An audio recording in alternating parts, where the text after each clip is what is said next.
अब देखिए, जब भी हम बात करते हैं पॉलिटी की, तो इसमें सबसे पहला टॉपिक आता है हिस्टोरिकल अंडरपिनिंग्स का। मतलब कि वो एक्ट्स जो कि कॉन्स्टिट्यूशन ऑफ इंडिया के पहले ब्रिटिश राज के दौरान आए थे। ये टॉपिक आपका हिस्ट्री और पॉलिटी दोनों में ही है। और इसी श्रृंखला में सबसे पहला है 1773 का रेगुलेटिंग एक्ट। अब देखिए, सबसे पहली चीज तो ये याद रखिएगा कि रेगुलेटिंग एक्ट आने के समय पर इंग्लैंड के प्राइम मिनिस्टर थे लॉर्ड नॉर्थ। इसके बाद हम देखेंगे कि रेगुलेटिंग एक्ट आने के समय पे ईस्ट इंडिया कंपनी का एडमिनिस्ट्रेशन कैसा था। तो देखिए, सबसे पहले तो ये जान लीजिए कि ईस्ट इंडिया कंपनी को चलाने वाली जो एसोसिएशन थी उसका नाम था कोर्ट ऑफ डायरेक्टर्स, जिसमें 24 मेंबर्स थे। कोर्ट ऑफ डायरेक्टर्स को इलेक्ट किया जाता था by the share holders on an annual basis. दूसरी तरफ शेयर होल्डर्स की जो बॉडी थी उसको हम कोर्ट ऑफ प्रोप्राइटर्स कहते थे। हाउएवर, जो डे टू डे फंक्शनिंग थी ईस्ट इंडिया कंपनी की, वो कोर्ट ऑफ डायरेक्टर्स के द्वारा की जाती थी। अब इसी के तहत भारत में 3 प्रेसिडेंसीज एस्टैब्लिश हुई, बॉम्बे, मद्रास और कोलकाता, जिसके प्रेसिडेंट एक गवर्नर हुआ करते थे, who was assisted by his council, जिसको हम गवर्नर जनरल की काउंसिल कहते थे। अब देखिए, ये काउंसिल मेजॉरिटी वोटिंग के बेसिस पे अपने सारे डिसीजंस लेती थी। शुरुआत में ये तीनों ही प्रेसिडेंसीज अलग अलग थीं और खुद में इंडिपेंडेंट थीं। साथ ही साथ ये प्रेसिडेंसीज सिर्फ कोर्ट ऑफ डायरेक्टर्स के प्रति रिस्पॉन्सिबल थीं।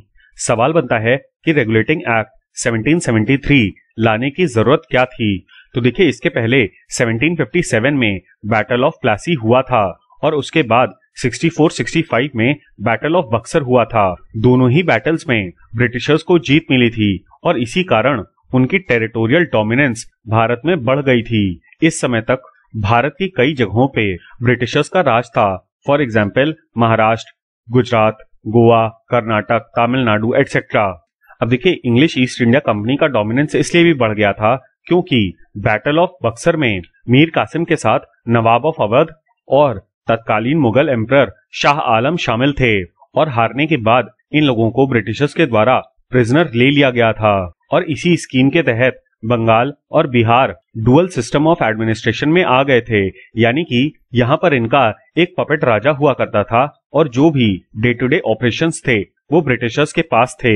और इसी समय पर रॉबर्ट क्लाइव ब्रिटिशर्स को लीड कर रहे थे और इन्होंने ब्रिटिशर्स को दीवानी राइट्स दिलवा दी। मतलब कुल मिला के जो भी फाइनेंशियल एडमिनिस्ट्रेशन के मामले थे, इंक्लूडिंग टैक्सेस, वो सब ब्रिटिशर्स के अंडर आ गए। लेकिन दूसरी तरफ जो निजामत थी या फिर टेरिटोरियल जुरिस्डिक्शन, वो नवाब्स के पास ही रहा। हाउएवर, इस डुअल सिस्टम में काफी सारी प्रॉब्लम्स थी और इन्हीं को एड्रेस करने के लिए रेगुलेटिंग एक्ट 1773 लाया गया। अब देखिए, डुअल सिस्टम ऑफ गवर्नेंस की वजह से कंफ्यूजन के साथ साथ डुअल ऑपरेशन भी हो रहा था लोगों का, क्योंकि कंपनी और नवाब दोनों ही अपना आधिपत्य जमाने की कोशिश कर रहे थे। ऐसे में ब्रिटिश पार्लियामेंट ने मामले को अपने हाथों में ले लिया for the regulation of the company. ऐसा इसलिए भी करना पड़ा क्योंकि समय के साथ कंपनी के जो भी एम्प्लॉइज थे वो करप्ट हो चुके थे और वो लोग काफी सारी वेल्थ इकट्ठा कर रहे थे। इसीलिए ऐसे लोगों को हम इंग्लिश नवाब भी कहते हैं। जब ब्रिटिश पार्लियामेंट का ओवरसाइट होने लगा तो उनको पता चला कि कंपनी के बहुत सारे एम्प्लॉइज इंक्लूडिंग रॉबर्ट क्लाइव काफी सारी ब्राइब्स रिसीव कर रहे हैं in the form of jagirs और अपने पर्सनल बेनिफिट्स के लिए ये लोग स्टेट की वेल्थ का इस्तेमाल कर रहे हैं। ऐसे में कंपनी फाइनेंशियल बैंक्रप्सी की तरफ बढ़ रही थी इन दी 1770s। इसके अलावा 1770 में ही एक बहुत ही वाइड स्प्रेड फैमाइन हो गया, जिसकी वजह से ईस्ट इंडिया कंपनी को रेवेन्यू का काफी सारा लॉस हुआ। एज अ रिजल्ट इन लोगों ने ब्रिटिश गवर्नमेंट से लोन मांगा था इक्विवेलेंट टू 1 मिलियन पाउंड्स। इन्हीं सब चीजों को देखते हुए रेगुलेटिंग एक्ट 1773 लाया गया और इसके की ऑब्जेक्टिव्स की बात करें तो ये सबसे पहले कंपनी के भारत के मैनेजमेंट के प्रॉब्लम को सॉल्व करना चाहता था। इसके अलावा डुअल सिस्टम को अबॉलिश करके कंपनी के कंट्रोल को कम करने का ऑब्जेक्टिव था।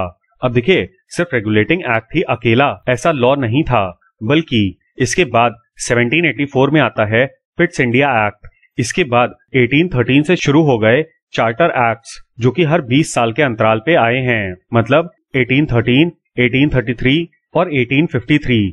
इसको आप ऐसे याद रख सकते हैं कि 53 के बाद 57 में भारत में रिवोल्ट हो गया था। अब देखिए, कंपनी को चलाने के लिए एक कंपनी का चार्टर होता है इसी वजह से 1813 से लेकर 1853 के एक्ट्स को हम चार्टर एक्ट्स कहते हैं। 1857 में रिवोल्ट के बाद गवर्नमेंट ऑफ इंडिया एक्ट आ गया, क्योंकि एडमिनिस्ट्रेशन डायरेक्टली कंपनी के हाथों से हट के डायरेक्टली ब्रिटिश गवर्नमेंट के अंडर आ गया था। और भारत में पार्लियामेंट्री सिस्टम बनाने के लिए दो इंडियन काउंसिल्स एक्ट आए, एक 1861 में और एक 1892 में। 1857 के रिवोल्ट को देखते हुए 1861 में पहला काउंसिल एक्ट आया, जबकि कांग्रेस के एस्टैब्लिशमेंट के बाद 1892 में एक और इंडियन काउंसिल एक्ट लाया गया। फिर 1909 में आए मॉर्लेमेंटो रिफॉर्म्स, जिसके 10 साल बाद यानी कि 1919 में मॉन्टेग क्लेम्सफोर्ड रिफॉर्म्स आए। अब हमारे संविधान का जो बेसिक स्ट्रक्चर है वो गवर्नमेंट ऑफ इंडिया एक्ट 1935 से इन्फ्लुएंस्ड है।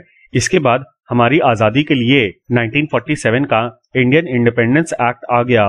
ये सारे he acts Indian constitutional development के पार्ट हैं। अब हम एक एक करके इन सारे एक्ट्स को देखते हैं। सबसे पहले है रेगुलेटिंग एक्ट 1773। ये ब्रिटिश पार्लियामेंट का पहला एक्ट था regarding the administration of east India company. इसके तहत बंगाल के गवर्नर को गवर्नर जनरल ऑफ बंगाल की उपाधि दे दी गई और पहले गवर्नर जनरल ऑफ बंगाल थे वॉरेन हेस्टिंग्स। इसके अलावा एक एग्जीक्यूटिव काउंसिल की स्थापना हुई, जिसमें टोटल 4 मेंबर्स होते थे for assisting the governor general. अब मैंने आपको बताया था कि रेगुलेटिंग एक्ट के पहले बंगाल, मद्रास और बॉम्बे खुद में इंडिपेंडेंट प्रेसिडेंसीज थी, लेकिन रेगुलेटिंग एक्ट 1773 के तहत मद्रास और बॉम्बे को बंगाल प्रेसिडेंसी के अंतर्गत ला दिया गया, मतलब कि एक सेंट्रलाइज सिस्टम ऑफ एडमिनिस्ट्रेशन बनाया गया। इसके अलावा इसी एक्ट के तहत कलकत्ता में एपेक्स कोर्ट या फिर सुप्रीम कोर्ट बनाई गई। इन द ईयर 1774 करप्शन को एड्रेस करने के लिए कंपनी ऑफिशियल्स को प्राइवेट ट्रेड और गिफ्ट्स लेने से मना कर दिया गया। बात करें पिट्स इंडिया एक्ट 1784 की, तो इसके अंतर्गत कंपनी के कॉमर्शियल और पॉलिटिकल फंक्शंस को अलग अलग कर दिया गया था और एक नया बोर्ड बनाया गया था, बोर्ड ऑफ कंट्रोल। अब यहाँ पर किया यह गया कि जितने भी कॉमर्शियल फंक्शंस थे वो कोर्ट ऑफ डायरेक्टर्स को दे दिए गए, जबकि बोर्ड ऑफ कंट्रोल कंपनी के पॉलिटिकल मैटर्स को देखता था। पिट्स इंडिया एक्ट के ही तहत भारत में जो इंग्लिश कॉलोनीज थीं उनको ब्रिटिश पोजेशन इन इंडिया कहा जाने लगा और गवर्नर काउंसिल मद्रास और बॉम्बे में भी बना दी गई। अब एक तरफ तो गवर्नर जनरल ऑफ बंगाल वो बंगाल प्रेसिडेंसी में थे, जबकि इन दोनों प्रेसिडेंसीज में गवर्नर्स हुआ करते थे। अब देखिए 1813 तक सिर्फ ईस्ट इंडिया कंपनी के पास ही भारत के साथ ट्रेड करने की राइट्स थीं, लेकिन अब मार्केट को ओपन कर दिया गया और वेरियस ब्रिटिश सब्जेक्ट्स यानी कि कंपनी और प्राइवेट पर्सन्स भारत के साथ ट्रेड कर सकते थे, accept in T and opium. अब 1813 से 1833 तक ब्रिटिशर्स ने वेरियस और एरियाज कवर कर लिए इन द इंडियन सबकॉन्टिनेंट और इसीलिए गवर्नर जनरल ऑफ बंगाल के पद को एबॉलिश करके गवर्नर जनरल ऑफ इंडिया पद इंट्रोड्यूस कर दिया गया और भारत के पहले गवर्नर जनरल थे लॉर्ड विलियम बेंटिक। इसके अलावा बॉम्बे और मद्रास प्रेसिडेंसीज को जो लॉ मेकिंग पावर दी गई थी उसको भी खत्म कर दिया गया। इसके अलावा ईस्ट इंडिया कंपनी की वेरियस कॉमर्शियल एक्टिविटीज को खत्म करके कंपनी को प्योरली एक एडमिनिस्ट्रेटिव बॉडी बना दिया गया। फिर आता है 1853 का चार्टर एक्ट। इसमें गवर्नर जनरल काउंसिल के लेजिस्लेटिव और एग्जीक्यूटिव पावर्स को अलग अलग कर दिया गया। साथ ही साथ एक सेंट्रल लेजिस्लेटिव काउंसिल की स्थापना हुई, जिसमें टोटल 6 मेंबर्स हुआ करते थे और इसमें से 4 मेंबर्स मद्रास, बॉम्बे, आगरा और बंगाल की गवर्नमेंट के द्वारा अपॉइंट किए जाते थे। 1853 के एक्ट के तहत ही इंडियन सिविल सर्विसेज के लिए ओपन कंपटीशन इंट्रोड्यूस किया गया। फिर आता है गवर्नमेंट ऑफ इंडिया एक्ट 1858।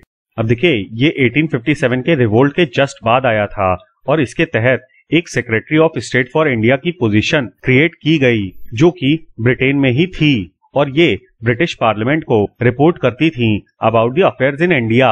अब सेक्रेटरी ऑफ स्टेट को असिस्ट करने के लिए 15 मेंबर्स की एक काउंसिल बनाई गई, जिसको काउंसिल ऑफ इंडिया कहते थे। कुल मिलाके भारत का जितना भी एडमिनिस्ट्रेशन था वो सेक्रेटरी ऑफ स्टेट के अंडर आ गया था और वाइसरॉय ऑफ इंडिया को सेक्रेटरी ऑफ स्टेट का एजेंट बनाया गया। इसके अलावा गवर्नर जनरल को वाइसरॉय के नाम से जाना जाने लगा और भारत के पहले viceroy and last governor general थे लॉर्ड कैनिंग। जिनके समय पे 1857 का रिवोल्ट हुआ था। इसके अलावा कंपनी की जो दो बॉडीज थीं, कोर्ट ऑफ डायरेक्टर्स और बोर्ड ऑफ कंट्रोल, इन दोनों को ही अबॉलिश कर दिया गया। अब देखिए, रिवोल्ट के बाद ही ब्रिटिशर्स को ये समझ में आया कि हमें भारतीयों को रिप्रेजेंटेशन देना पड़ेगा इन द डिसीजन मेकिंग, और इसी के तहत वाइसरॉय के अंडर एक काउंसिल की स्थापना हुई, जिसके तहत 3 भारतीयों को इस काउंसिल के लिए सेलेक्ट किया जाता था। इसके अलावा वाइसरॉय के एग्जीक्यूटिव काउंसिल में भी भारतीयों को इनवाइट किया गया।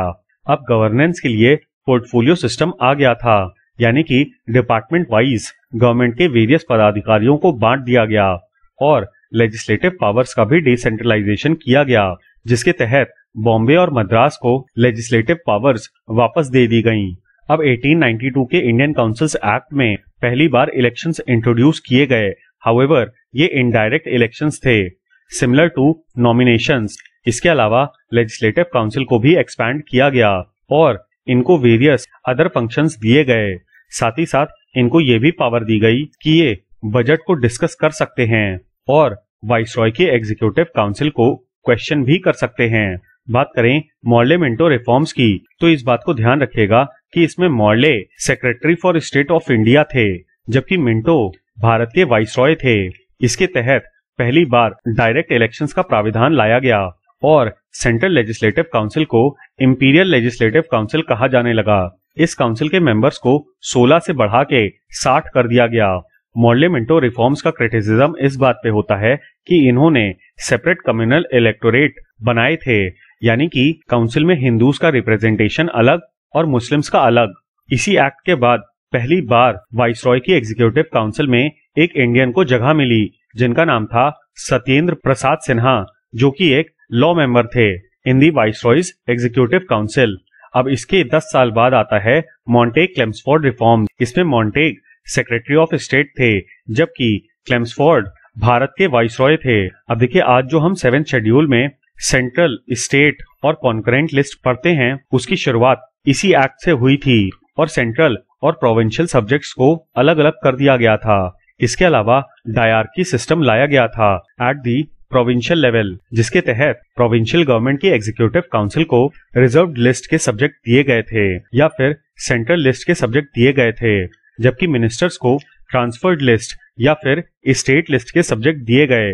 अब देखिए, मिनिस्टर्स प्रोविंशियल लेजिस्लेटिव काउंसिल से ही आते थे, however they were nominated. Dyarchy के अलावा एक वर्ड आता है बाइकैमरल लेजिस्लेचर, जिसको आज हम राज्यसभा और लोकसभा के नाम से जानते हैं। प्रेजेंटली इंडियन स्टेट्स में भी कुछ स्टेट्स बाइकैमरल लेजिस्लेचर फॉलो करते हैं, यानी कि वहां पे विधानसभा और विधान परिषद दोनों ही होते हैं। इसके अलावा वाइसरॉय की एग्जीक्यूटिव काउंसिल में कंपल्सरीली 3 इंडियन मेंबर्स को रखना था। इसके अलावा पब्लिक सर्विस कमीशन भी इसी एक्ट के अंतर्गत आया था फॉर द फर्स्ट टाइम। इसके अलावा देश की लगभग 10% जनता को वोटिंग राइट्स मिले थे। बात करें गवर्नमेंट ऑफ इंडिया एक्ट 1935 की, तो इसने एक ऑल इंडिया फेडरेशन प्रपोज किया था, जिसमें ब्रिटिश इंडिया और प्रिंसली स्टेट्स आएंगे, बट इस टाइप का स्टेट कभी भी मटेरियलाइज नहीं हो पाया।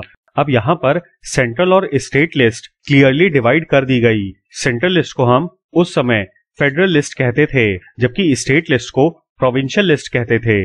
इसके अलावा कॉन्करेंट लिस्ट भी इंट्रोड्यूस की गई, जिसको हम आज भी इसी नाम से जानते हैं। इसके अलावा प्रोविंशियल लेवल पे जो डायरकी का सिस्टम था, उसको भी अबॉलिश कर दिया गया। अब जैसे सेंट्रल लेवल पे बाइकैमरल लेजिस्लेचर था, वैसे ही 11 में से 6 राज्यों को बाइकैमरल लेजिस्लेचर के अंतर्गत लेजिस्लेटिव काउंसिल भी दी गई। इसके अलावा एक फेडरल कोर्ट, यानी कि आज जो हमारी सुप्रीम कोर्ट है, उसको भी इसी एक्ट के अंतर्गत एस्टैब्लिश किया गया था। साथ ही साथ बर्मा और एडन वाला जो रीजन था, उसको भारत से अलग कर दिया गया। इसके अलावा रिजर्व बैंक ऑफ इंडिया की स्थापना भी गवर्नमेंट ऑफ इंडिया एक्ट 1935 के अंतर्गत हुई थी और अल्टीमेटली इसको इंडियन कॉन्स्टिट्यूशन से रिप्लेस किया गया था। इंडियन इंडिपेंडेंस एक्ट 1947 की बात करें तो इसके तहत भारत को इंडिपेंडेंस के अलावा सोवरेनिटी भी दी गई थी, यानी कि अब ब्रिटिश क्राउन हमारा हेड ऑफ स्टेट नहीं होगा, बल्कि president of India became the head of the state. इसके अलावा वाइसरॉय और गवर्नर्स को नॉमिनल हेड बना दिया गया और सेंट्रल और स्टेट लेवल पे गवर्नमेंट्स एस्टैब्लिश करने की बात की गई। अब जब तक संविधान नहीं बन गया तब तक जो भी लेजिस्लेटिव और एग्जीक्यूटिव पावर्स थीं वो कॉन्स्टिट्यूएंट असेंबली को दे दी गईं और संविधान बनने के बाद इलेक्शंस हुए और पार्लियामेंट की स्थापना हुई।